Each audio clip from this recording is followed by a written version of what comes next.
أسامة سحنون، نائب المجلس الوطني للجهات والأقاليم. في السنة الفارطة كنت مساعد رئيس المجلس المكلف بالعلاقات مع الوظيفة القضائية والهيئات الدستورية، وهذه السنة أشتغل خطة نائب رئيس لجنة المالية بالمجلس الوطني للجهات والأقاليم. بنحب نستغل فرصة وجودنا في القصبة والتصوير في الموقع الجميل هذا. نحن اشتغلنا منذ مدة طويلة على مشروع انه الكيف تكون عاصمة للسياحة الثقافية في كل الجمهورية. وفي هذا كانت عنا زيارة للسيد وزير السياحة الحالي، وكنا حكينا برشا على المخزون الثقافي الموجود في جهة الكيف كمركز ولاية وكجهات الموجود في الدهماني. سياحة المينا، سياحة المناجم اللي الموجودة في الجريسة، كيف التابل الموجود في قلعة سنان مائة يوغرتا. هذا كله ما ينجم يخلي الجهة هذه كان انها يكون عندها كل المؤهلات انها تكون عاصمة للسياحة الثقافية. في هذا ننتظر تفاعل السلطات المركزية مع مجهودات السلطة المحلية والجهوية ومع نواب الجهة اللي قاموا بعمل كبير للترويج لجهة الكيف وللتعريف بمخزونها وفي تفاعلهم مع وزارة السياحة. في هذا ننتظر تفاعل جدي مع الموضوع.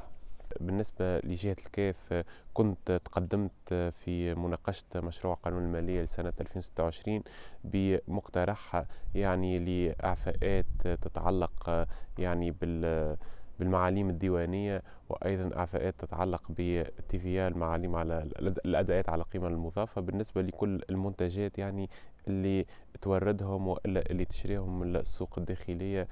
شركة اسمنت الكليل، لأنه شركة اسمنت الكليل نعتبرها مكسب لولاية الكيف، ونعتبر أنه عودة إشعاع شركة اسمنت الكليل عودة إشعاع جهة الكيف ككل. لكن للأسف لم يحظى هذا المقترح بالقبول داخل المجلس، وسنعيد العمل عليه سنوات قادمة. كيف هناك توجهات الكبرى اللي حاولنا أنه نفرضها من خلال الترفيع في قيمة خطوط التمويل بالنسبة للمؤسسات الصغرى والمتوسطة، كيف خطوط التمويل لصالح الشركات الأهلية، كيف خطوط التمويل لصالح العائلات المعوزة أو أصحاب الشهادة العليا من منطلق بطالتهم، خاصة في المناطق الأكثر فقرا. أنه كانت بقيمة 10 مليون دينار لمدة سنتين، نحن خيرنا أن تكون لمدة سنة واحدة باش تكون عدد المنتفعين أكثر، وفي السنة القادمة إن شاء الله باش نشوفوا حلول أخرى.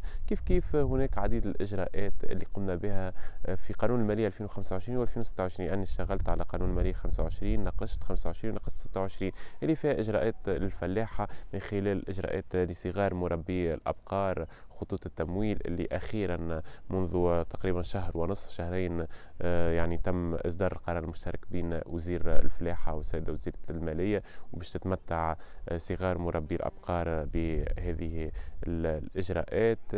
كيف ديون الفلاحة والفصل اللي صدقنا عليه. كيف هناك إجراءات لمن طالت بطالتهم ونحن في انتظار المنصة، وغيره من الإجراءات اللي تمس كل الوطن وتمس بالطبيعة زادة جهة الكيف. هو خلينا نفصلوا الملفات على بعضها، لأنه كل ملف والخصوصية متاعه. هو في سيادتك تحكي على آخر مداخلة مع السيد وزير التجهيز فيما يتعلق في المعهد المهندسين في الكيف، ويتعلق بمعهد برج العيفة، مش معهد، هو مدرسة إعدادية، وأيضا طريق السيارة. بالنسبة لطريق السيارة، هي ديما الكلمة اللي ردتها راهو ذاك مفتاح فك العزلة على ولاية الكيف. راهي ولاية الكيف ما عاد تنجم ترجع تحت ظن أولادها، وما تنجم أنه المؤشرات الديموغرافية السلبية اللي هي فقط تقريبا الولاية الوحيدة وولاية أخرى اللي فيها مؤشرات ديموغرافية سلبية، مستوى الهجرة مرتفع. في هذا من نجم نرجع الأمور إلى نسبة، وتنجم تتحرك العجلة الاقتصادية إلا بطريق السيارة.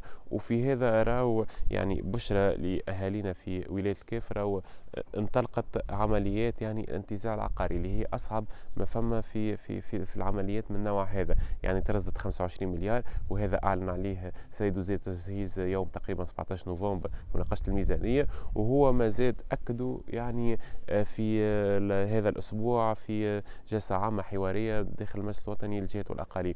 يعني انطلقنا في العملية، وهذا راهو ماهوش وليد الصدفة، راهو هذا وليد مجهود ونتاج عمل متاع نواب الجهة من الغرفتين، ومتاع أيضا متاع سلطات محلية يعني وجهوية دفعت بأنه تسريع في واختزال الأجال. لو كنا نتحدث هو ورد داخل العنوان نتاع 2040 انه عديد المشاريع باش تنتهي 2040. اما لا، مش باش ينتهي 2040، نجم ينتهي 2030، ونحن باش نعملوا على انه ينتهي الوقت هذا. يعني هو من جمله المشاريع اللي حاطتهم الدوله انه ستنتهي في وقت معين. لكن مشروع الكاف يحظى باهتمام كبير، وقع عليه ضغط كبير من نواب الجهه من الاطراف المعنيه.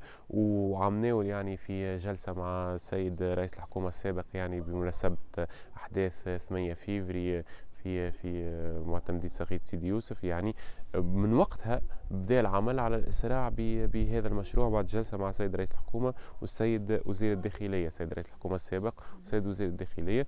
ويعني من وقتها بدأ التسريع في نسق يعني طريق السيارة هذه. وانت يعني ترصدت الأموال للانطلاق في الانتزاع العقاري. العددية هي كانت مبرمجة انه سبتمبر 25، ويبدو انه حسب ما نشوفوا بالعين يعني بمتابعه الاشغال مش حتى سبتمبر 26 صعيب شويه. في هذا طرحته على السيد وزير التجهيز، وباش نزيد نبعث فيه مراسله وباش نحاولوا نسرعوا، لانه الحقيقه مش معقول وضعيه يعني الوليدات انهم بعد بالطريقه هذيك على يعني منازلهم ويتنقلوا الى الى مركز الولايه، وهم مرحبا بهم، لكن الاولى انه يكونوا بحذا مقر السكنة متاعهم. هو يعني التقسيم الحالي يعني للجمهورية التونسية ما يلزمش يقتصر ويكون تقسيم سياسي انتخابي فقط.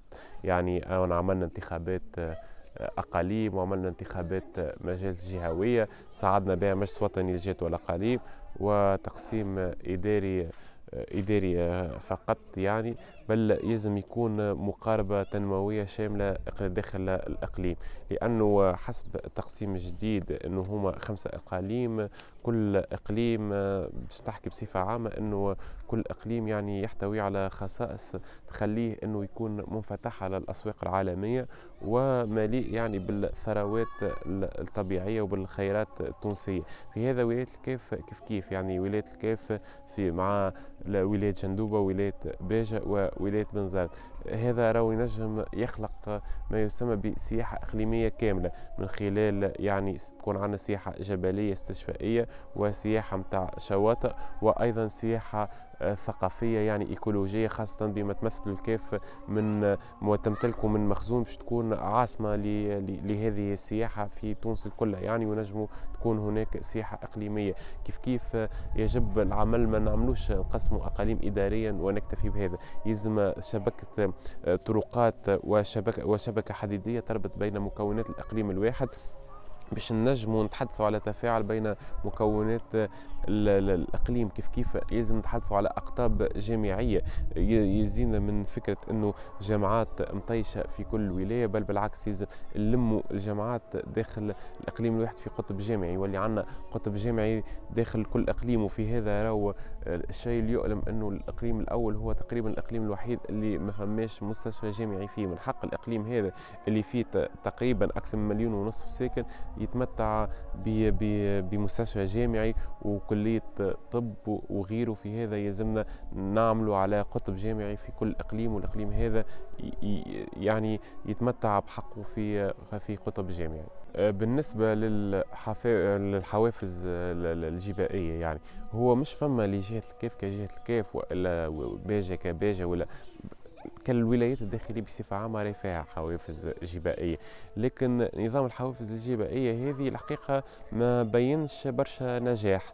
انه تجيب المستثمر، اعفاءات جبائيه لمده 10 سنوات يعني، كيف اعفاءات في علاقه السيناسيس يعني في علاقة بالعامية يعني بالصبان على الأجراء. هذه الحقيقة ما بينتش برشا نجاعة، وكيف كيف أصبحت لكي لا نعمم يعني أصبحت مفتاح متاع تحايل في بعض الحالات. نجي نحل نتمتع بامتيازات معينة، نهار توفى الامتيازات نسكر ونحل في بلاصة أخرى. هذا يعني يلزم إعادة النظر في هذه الامتيازات، يلزم كما حكى يعني السيد رئيس الجمهورية في أكثر من مرة على ثورة تشريعية. في هذا ننتظر في ثورة تشريعية في الإطار هذا، كيف في قانون الصفقات في غيره. هذا اللي يحرك الاستثمار داخل المناطق الداخلية. أما اللي يحرك الاستثمار أكثر مش التشريعات، راهو زاد أنه باش نربط بحديثي له طريق السيارة. طريق السيارة في الكيف هو مفتاح فك العزلة. راهو المستثمر باش يجي اللي باش يعمل مشاريع موجهة إلى التصدير بصفة أولى، راهو ما ينجمش أنه يجي يحل في بلاصة أنه بعيد على مركز تصدير البورت أو غيره. يعني ما ينجمش إلا ما تكون توفر له البنية التحتية اللازمة لهذا. يعني راهو مخطط التنمية مفصل طريقة العمل متاعه وطريقة أنه صياغته بالدستور وبالنصوص المنظمة في الغرب. راهو مخطط التنمية منح المشرع المجالس المحلية والجهوية والإقليمية فقط المناقشة متاعه الاقتراحات، ثم يذهب إلى وزارة الاقتصاد والتخطيط، ومن بعد الوزارة يتعديه للغرفتين. الغرفتين هي المسؤولة على مناقشته، هي المسؤولة على التداول فيه، وهي جهة القرار.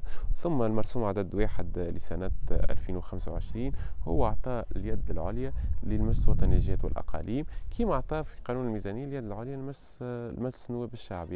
يعني كلمة الفصل عند المجلس الوطني للجهات والأقاليم. أشكر راديو فريق على إتاحة الفرصة هذه يعني، والحقيقة العمل الكبير اللي تقوموا به، وراو هذه تسمى قوى ضغط الناعم، ونحن ندعم هذا الدور. راو ما نجموش نتحدثوا على دولة حرة ويعني وديمقراطية دون إعلام حر وإعلام مسؤول، لأنه المسؤولية مقترنة بالحرية.